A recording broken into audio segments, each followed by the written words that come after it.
Одними из первых на сцену вышли воспитанники детского сада «Березка». Они исполнили песню «Мир без войны». Их трогательное выступление стало настоящим символом благодарности героическому поколению.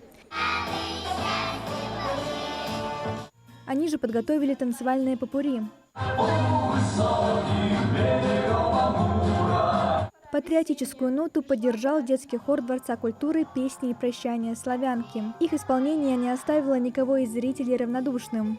Мы готовились месяц к этому мероприятию, и зрителям всем понравилось, как мы выступали, и они нас хорошо поддерживали. Особым украшением мероприятия стал ингушский танец, подготовленный воспитанниками хореографического кружка Дворца культуры.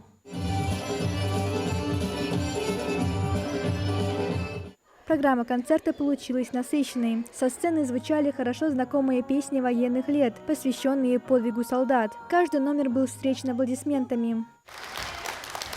Мы старались сделать программу интересной для всех возрастов. Для молодежи мы подготовили специальные номера.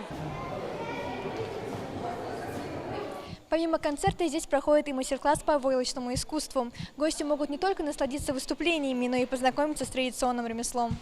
Организаторы отмечают, насколько важны подобные встречи, особенно для подрастающего поколения. Воспитание молодежи вот в этом направлении, в патриотическом духе, да, конечно, это важно. Вот мы, дети Советского Союза, мы выросли на этом, у нас была такая идеология, вот этот патриотизм, любовь к родине. Концерт во Дворце культуры стал напоминанием о подвигах наших героев. Через музыку и танцы дети и взрослые еще раз продемонстрировали, какой ценой была завоевана победа. Мария Амбата, Молгирия Хильгов, Магаз 24.